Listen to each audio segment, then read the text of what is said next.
Hello, and thank you for your interest in our new tax system, the OH Tax eServices.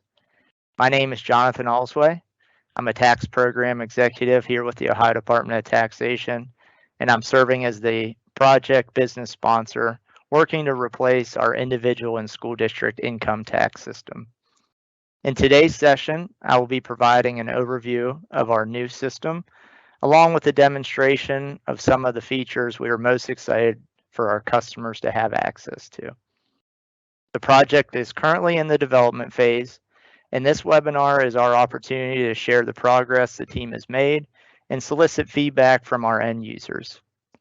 Please utilize the chat for any questions during the event or email us afterwards at ohtax@tax.ohio.gov.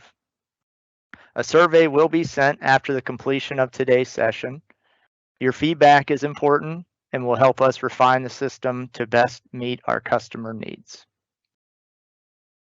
With that, let's jump into our PowerPoint.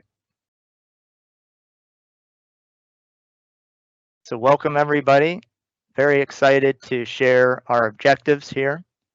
And our project is aiming at improving our overall experience of our customers by simplifying and modernizing and enhancing the system that we are offering. We are on the back end modernizing and consolidating the systems that we use to administer the personal and school district income taxes. And of course, being with the critical data that we utilize, we always keep taxpayer information secure.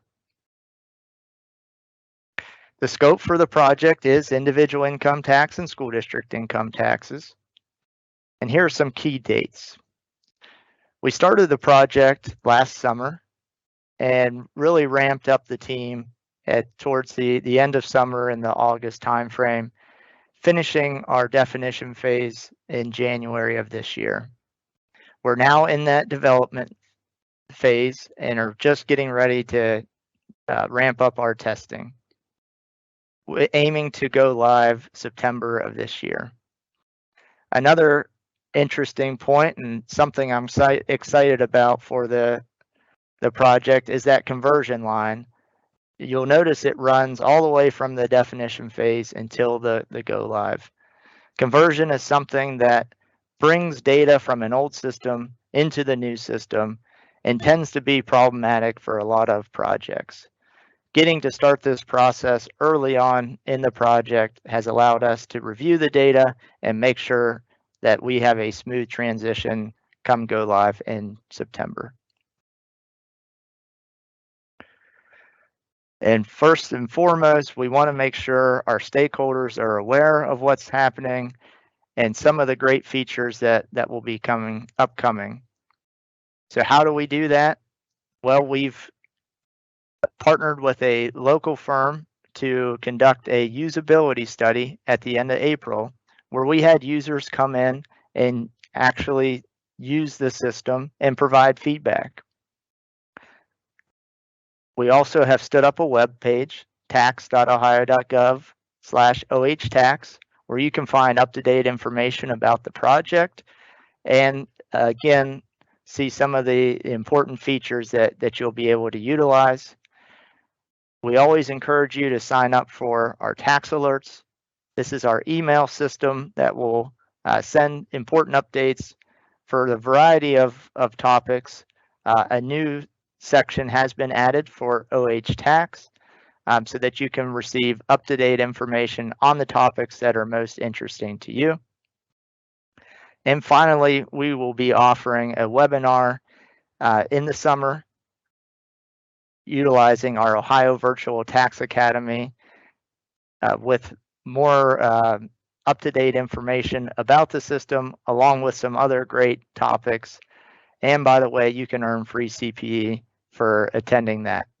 And finally, obviously, this webinar today is another great opportunity for us to share what we're doing and to solicit some feedback.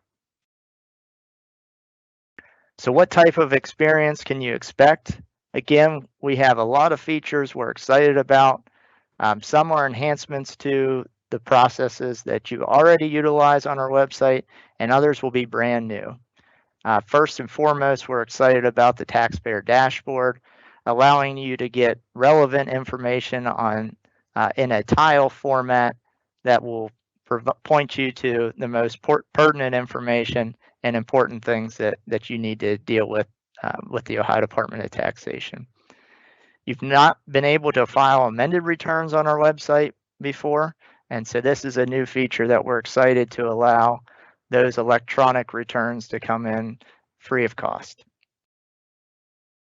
You'll be able to elect into electronic correspondence, so receiving any notices electronically from the department along with email responses.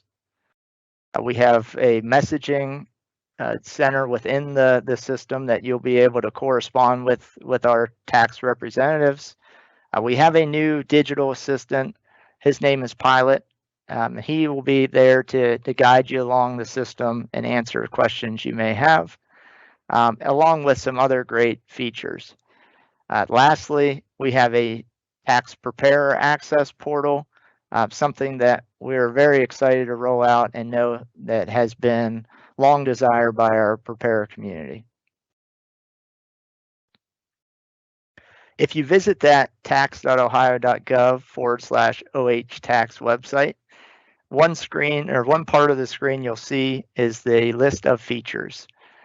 This is only a portion of those features, but I did want to highlight that we have guest user features as well as logged in user features.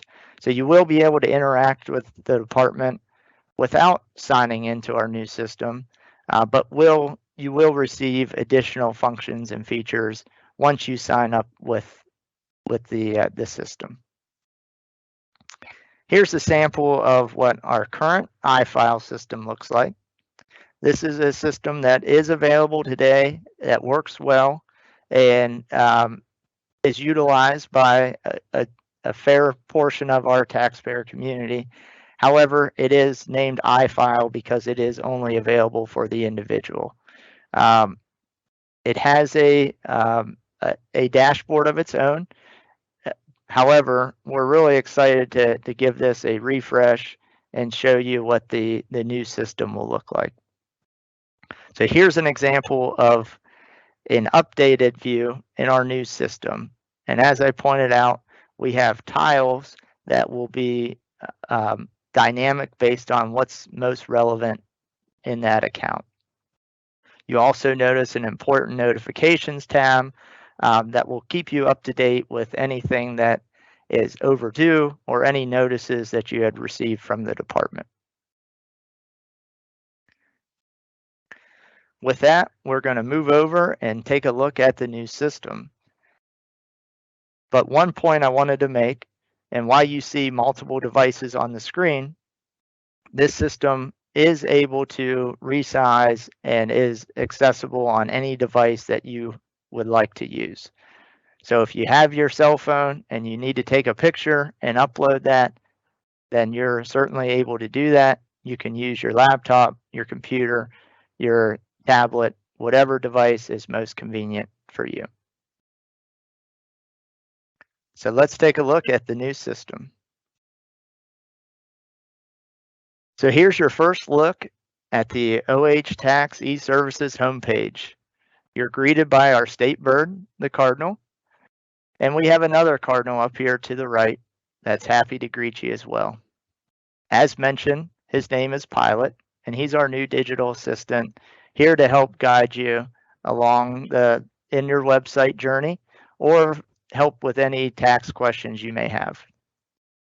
While the system itself will be dedicated to individual income tax and school district income taxes, Pilot has been trained in a variety of tax types, so he can answer a variety of your questions. So let's try a few questions out here.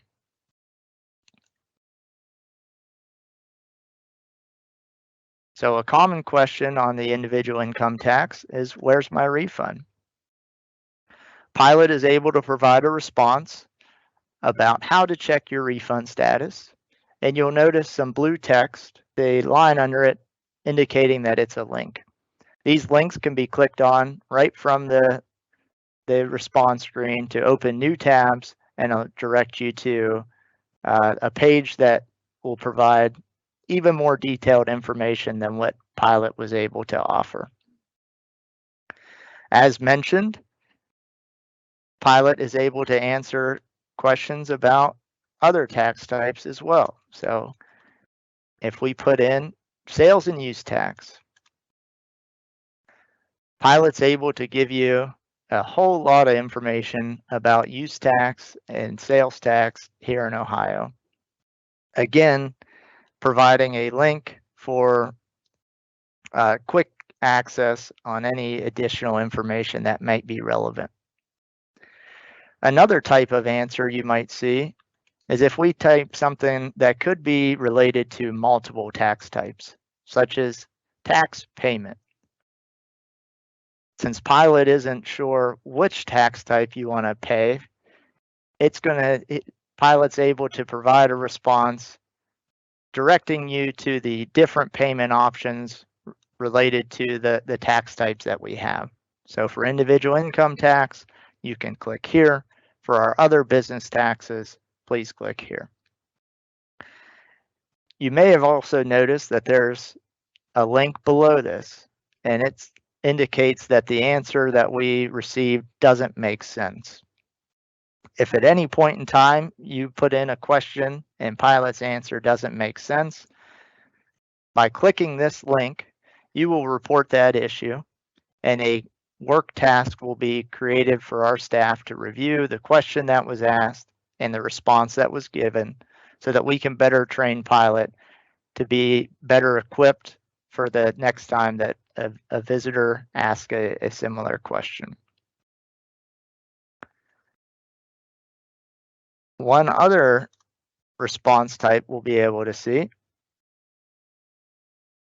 is if we type something that Pilot doesn't know, such as OBG, sometimes referred to as the Ohio Business Gateway.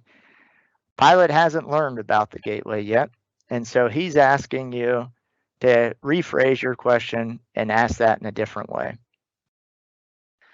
Again, anytime Pilot gives you this type of response, a work item is created, and our customer service reps will review this and help train Pilot to handle these questions for any future user who stops by and asks. If we didn't mean OBG and we meant Ohio Virtual Tax Academy, then we can rephrase the question and Pilot will provide the answer. Again, look for our Ohio Virtual Tax Academy later this summer and sign up to receive additional information about the system and some free CPE credits. So we'll leave Pilot alone for a little while. And I wanted to point out the question mark next to Pilot. This is a great feature if you need additional assistance and are on the phone with one of our customer support representatives. By clicking on Get Support ID, this will generate a unique number for your session that you can then share with our customer service rep so that they can view your screen live and help you navigate to and answer any questions you have on the system itself. So let's look at some of the guest features that we have on the website that you're able to do without creating a login and signing in with us. So some of the most common interactions we have, obviously, are payments. And if you select the Make a Payment tile, you will need to provide some information since we haven't logged into the system, such as your last name, a social security number,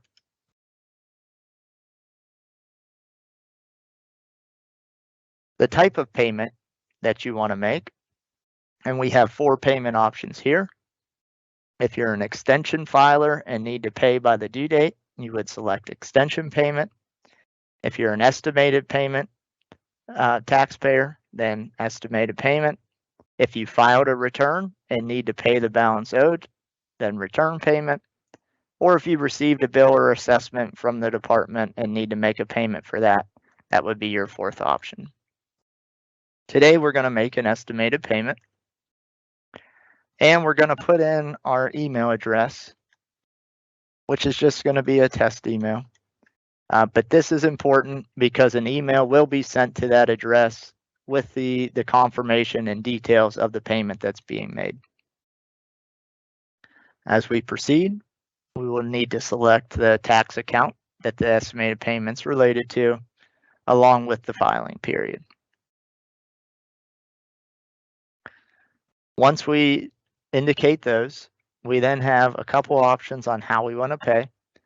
We can make a payment using our bank account through an ACH, or we can choose to pay by credit or debit card. Today, we're going to use the electronic check option, and we're going to make a payment for $250 for our third quarter of our estimated payments.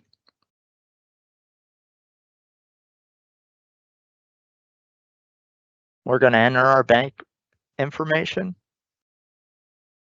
along with the account number and indicate the type of bank account it is. And next, we were able to review prior to the submission to make sure everything looks correct, and then can submit. After we submit, we get a confirmation number along with the information related to the payment, which we can also open as a PDF and print for to save to our records. Another feature we're excited to offer without having to log in is the opportunity to respond to a letter or a notice. So if you click response, you'll be asked for a letter ID. And again, since we're not logged in, the last name of the customer who we're responding on behalf of. Each notice or letter issued by the department will have a unique letter ID in the top right-hand corner. And that will be entered here, again, along with the last name to then proceed with the response. Depending on the type of correspondence you're responding to, you may be asked additional questions. So today we're making a response for an assessment, and that assessment is within the 60-day appeal window. So we need to collect information about who is actually responding to that notice and who is filing that petition for reassessment.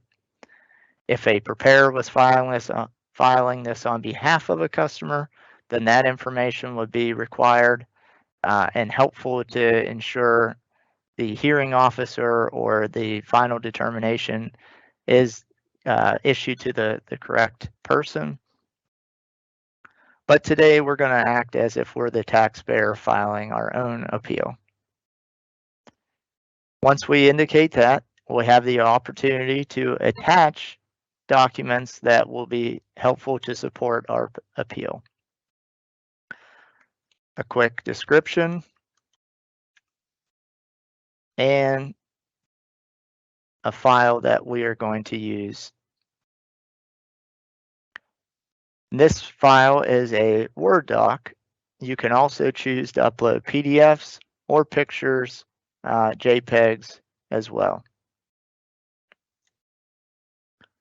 Some additional information is required. And again, an email will be sent to this email address indicating the confirmation number. We need a phone number and the amount that's being disputed. The next couple questions are yes, no, and I want to point out this more info because that is a link to provide additional information related to the question being asked. So keep an eye out for those more info links. If you do have a question or are not sure what we're asking, then additional helpful information can be found there. We're not going to ask for a hearing today, and we're going to type a brief message about why this assessment was not valid.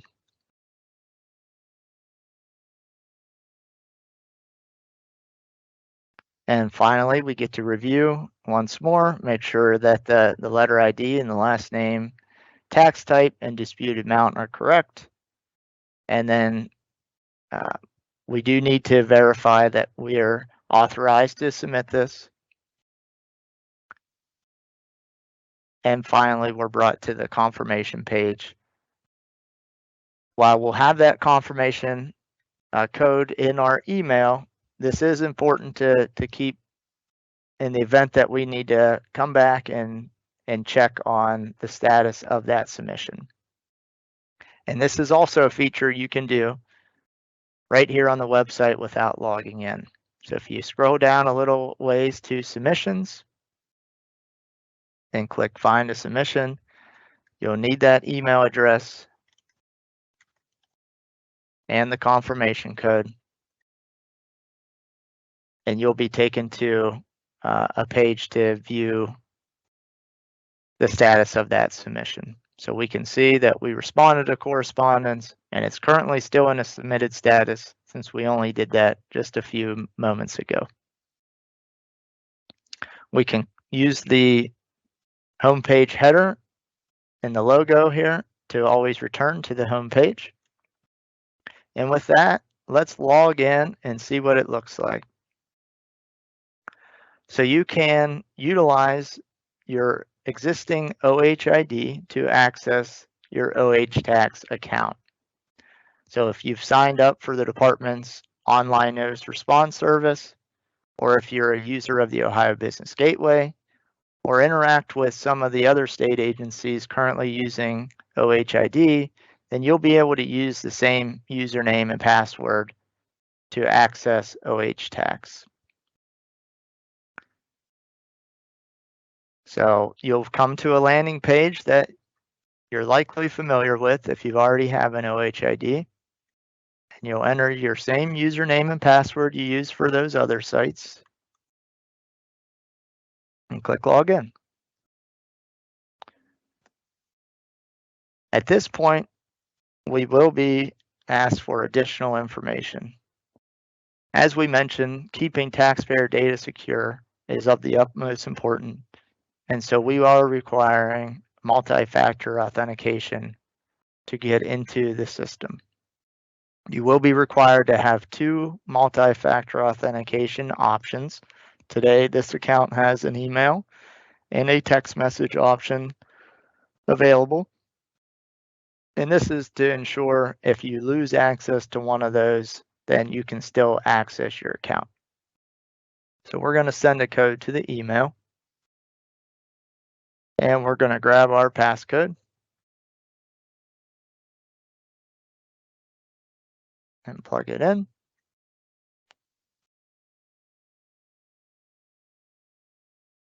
And we'll be brought to the registration page.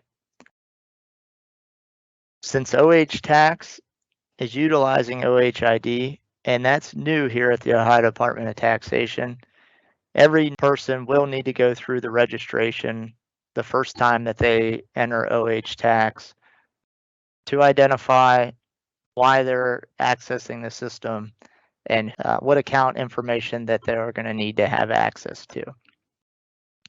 You do have the option to select multiple of these checkboxes. So if you're a preparer who wants to have access to your own account and your client's accounts under the same OHID, then you can do that by checking both of these boxes. Or if you are somebody who is maybe out of state working on Ohio taxpayer clients, then you can enter by just registering as a preparer or CPA. And that's the box we're going to check today. Since we indicated we're a preparer, we are going to ask information about the company. the company's federal identification number, and the EFIN related to the company. This is important as there's an opportunity to delegate access among preparers within the same firm. And matching the EFIN number amongst those in the firm will be required so that that delegation can happen in the system. We'll enter our own personal Social Security number and our P10, or our preparer identification number. Oops, left that one digit short there. Okay, a little more information about the firm itself, where we're located.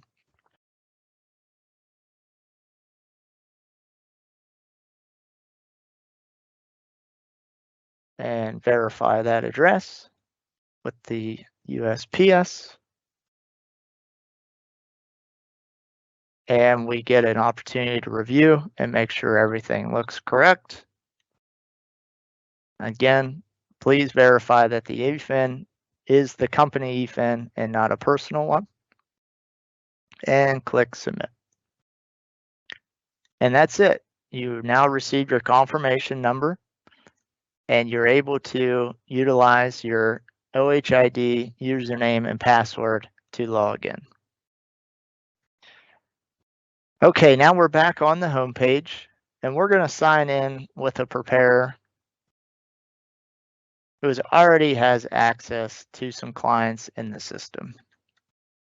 So they have the OHID of prepare.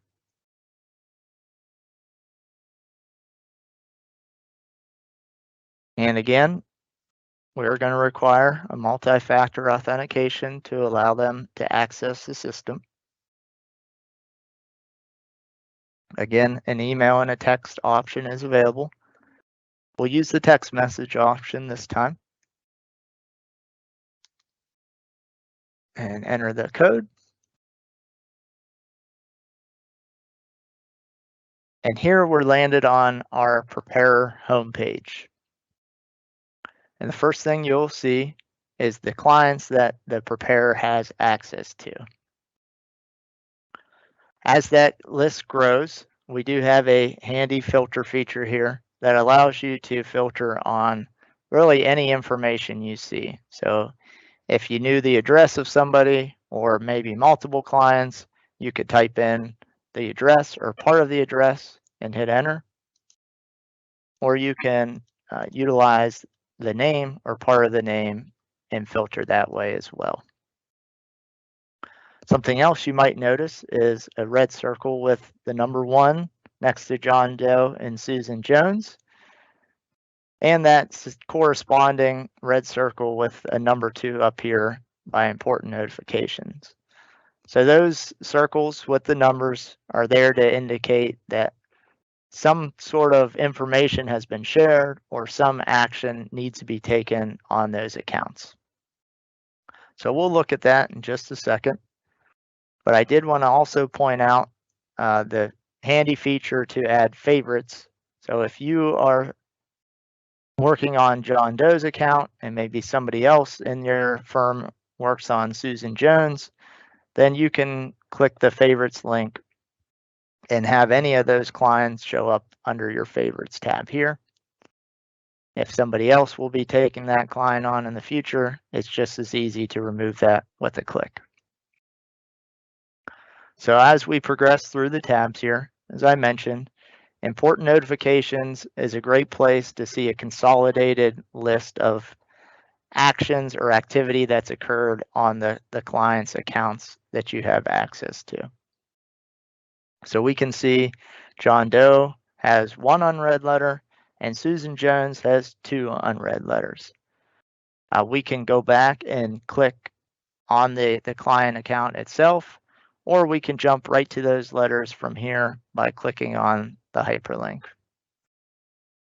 And we can see just yesterday, John received a letter for access request to his account.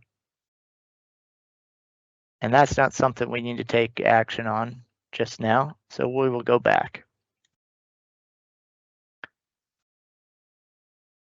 The next tab is called the Representative Center, and this is a very important place for our preparers. It has a lot of the features housed here in one area. Mainly managing that client access, being the first tile for a reason, is going to be an important way to make sure you are able to manage your existing access, which would also allow you to remove access to a client. So if we click on that, if we no longer needed access to John Doe's account, you can click Account Manager and cancel my access.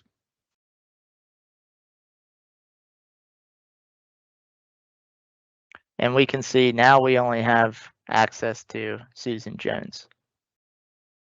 We're going to go back to our Representative Center, and we're going to request access to a client. To do this, we need the last name and the Social Security number.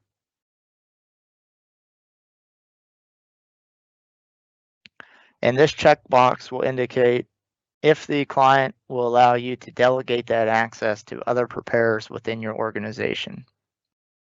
We're going to ask for that permission. Click Next. And then we have an option to select what periods we need access to. If we leave this as yes, we will request access to all tax years. If we indicate no, then we can restrict that access to the tax years that are relevant for our engagement. We can put an end date, so a 2 and an ending year, or we can leave the ending year blank, which means our access will start in 2021 and would just continue indefinitely until that relationship is ended in the system. We're going to leave that blank for now and make sure everything looks right and click Submit. At this point, a letter will be generated to Mr. Smith indicating that the access request has been submitted, and a PIN number will be generated that the client will have to give back to the preparer to verify that relationship is correct. So once Mr. Smith gets that letter, and there's 2 ways for him to get that. If he has an OH tax account, then he can log right in and get that PIN number immediately. Or if he doesn't have an OH tax eServices account, then he will have the letter mailed to him. Either way, once he receives that PIN, he will need to give that to the preparer. And that'll be our third option there in the access. And again, we'll need the last name and the PIN number associated with that client.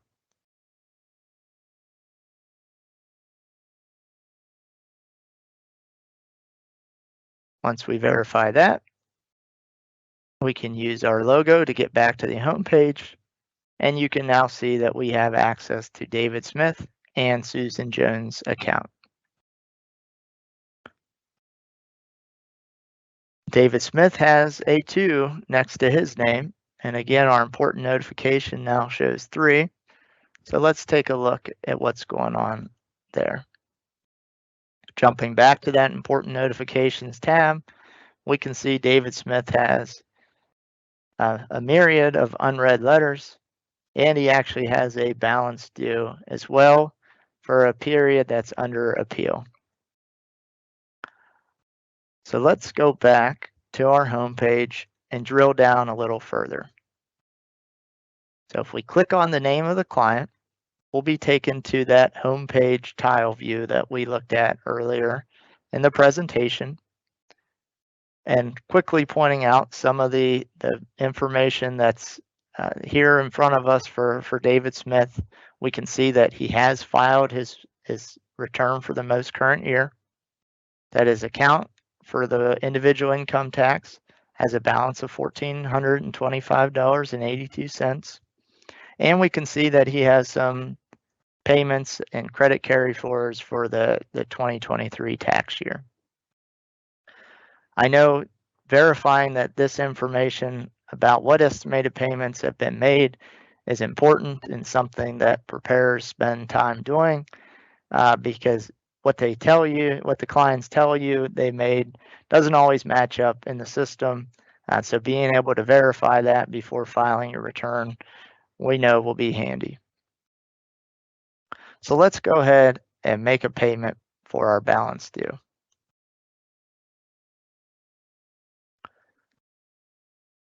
You'll notice that we have the same 4 payment options that we did as a guest payment, but we also have a 5th option called account payment.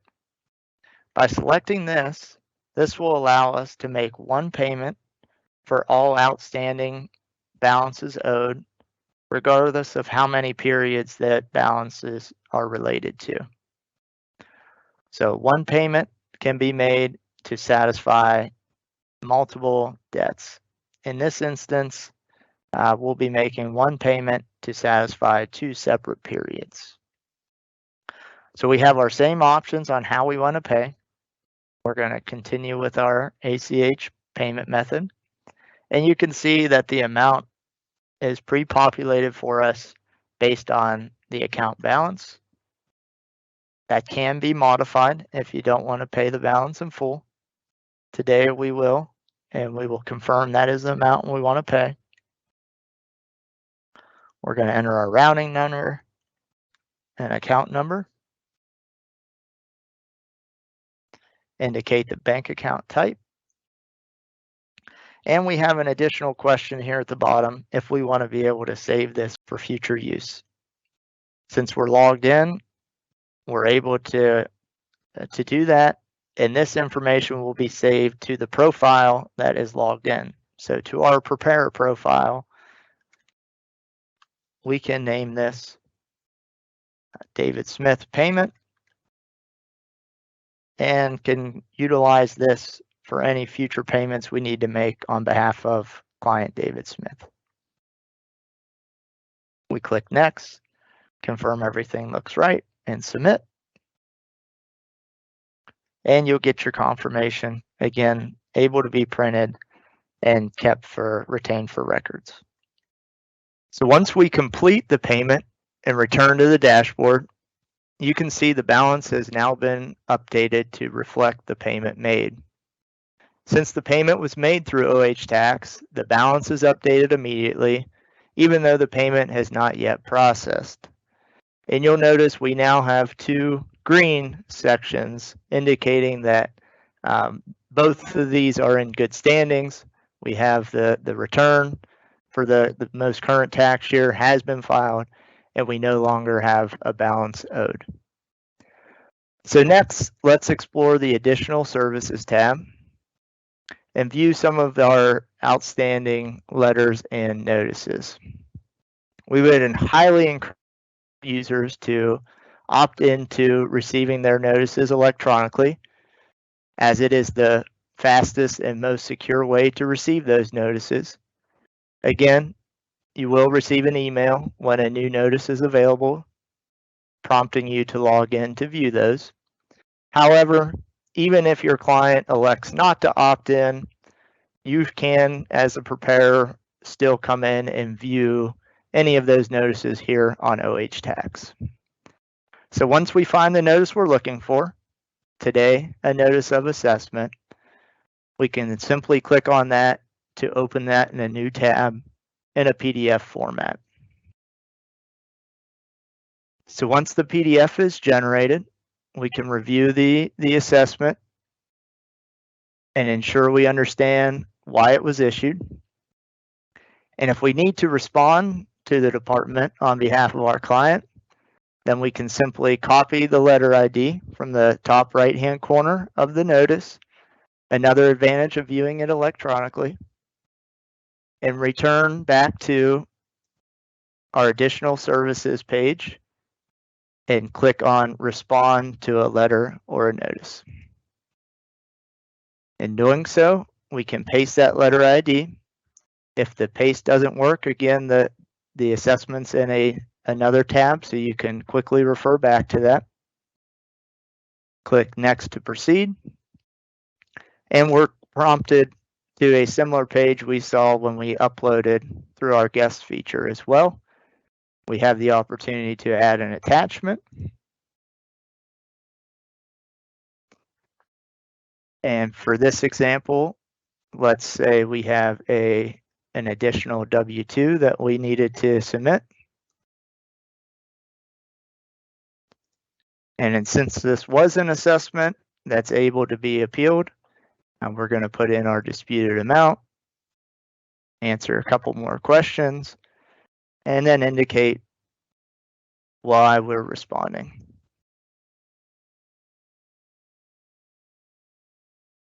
Once we're done there, we click Next and review. And again, verify that we are authorized to submit this on behalf of the taxpayer. And we're done. A confirmation number is generated, and that submission will be sent to our customer service reps and attached to the client's accounts to review and respond. So from here, I want to, now that we've taken care of David Smith, I want to return to our main menu, again, by clicking on the logo, and let's dive into Susan Jones's account. So when we come to her homepage, her dashboard, unlike David Smith, we can see we have a red icon next to her 2022 individual income tax return.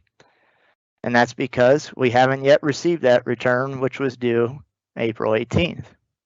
So there's a few ways that you can see the returns that have been filed on this account. The quickest way is on the account panel here. Click View All Returns and Periods. When you click here, you'll see all periods that you have access to or that are available for that customer. And you can use the status as a reference if that return has been filed yet or not. Again, we can see we haven't yet received returns for the top two periods we have for 2021. By clicking the link to view or amend, we can get a detailed look of what figures were filed on that return. And we can do that in a couple of ways. We can click Next and sift through the pages of the return, or you can click the link up top to request a return transcript. And by doing this, we will generate a PDF copy. So we select the tax type and the filing period, click Next and Submit. And the system is going to give us a link to view that transcript. Again, in a PDF format, in the same manner that we viewed the assessment notice or other letters on OH tax. A couple items to reference on the transcript. The values represented here are current at the time of the generation of that transcript. So for today, these values are reflected as of today, whether an amended return was filed or an adjustment was made at the department. The updated figures will be reflected here. Additionally, you can see that we only have 2 pages, and really the line items are only barely spilling over into that second page.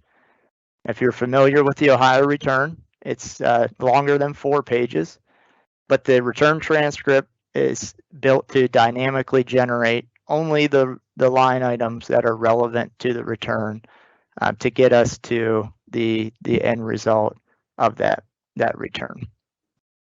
So this is my preference. I think the return transcript is a really handy way to view the most updated account information, and again in a PDF format that can be easily printed or save for later use. So next, we're going to jump back to to Susan Jones, and we're going to explore the additional services tab a little further. The next tab here, panel, is to send a message or view messages sent and received from the department. This is a handy way to correspond with the department for any questions you have about an account, about the system, or anything concerning the law, tax types, whatever you might need assistance with. Once you select to send a message, you can select the account type it's related to. You can pick a year, and you can select a category that are generally most commonly picked when messages are sent to the department. And this will help us categorize those as and best assign them to our customer service reps to ensure you get a timely and proper answer. So we're going to ask about our 2022 return. Did my client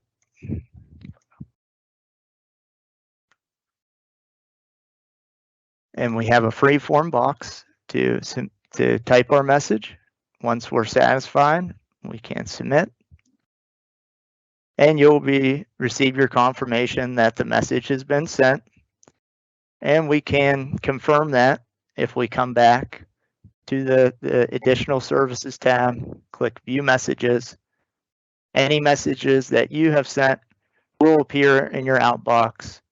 Messages you have received will appear in the inbox. And again, an email message will be generated to alert you that a message has been received. So no need to leave this up or open and check back. You will be prompted once that message is received.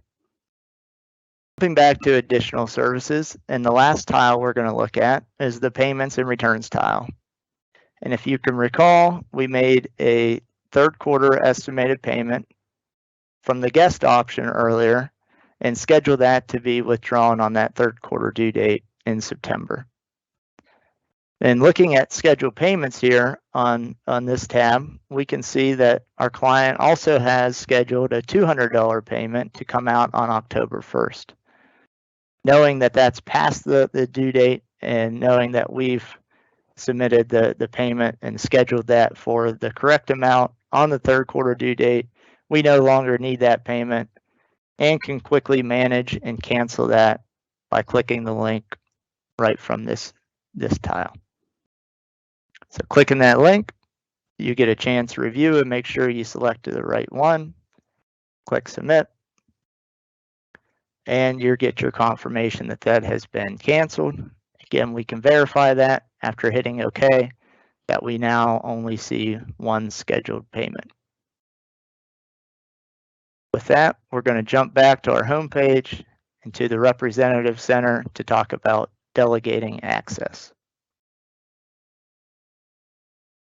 Under the Manage Client Access, we talked a little bit earlier about delegating access. And when we registered our other preparer, we used an EFIN that matched ours, which was all ones. And we need the email address associated with that account. And with those two pieces of information, we're able to delegate the same access to the clients that we have with another preparer in our firm. And we can choose to delegate for one client, multiple clients, all clients, or none of them once we're here by conveniently clicking the various hyperlinks. We're going to choose both and continue. We get a chance to review and submit, and we're done. So now logging in with our other account would show us the same two taxpayers that we have access to here. We sent a message under an account earlier, but I did want to highlight, if you are in your representative center, then you also could send a message from here and indicate which client that's related to. Another way to get to those payments we did is conveniently right from the representative center. We can quickly view returns and payments directly on this account as well. So everything is organized. You have various drop downs to help narrow in on that. You also have the convenient filter feature that would allow us to look at certain customers and clients. And with that, I'm going to return to our OH Tax home screen. And thank you for attending. So I hope today gave you a glance into the progress that the department is making. Thanks again for joining. Have a great day, and feel free to contact us using any of the information on the screen here today.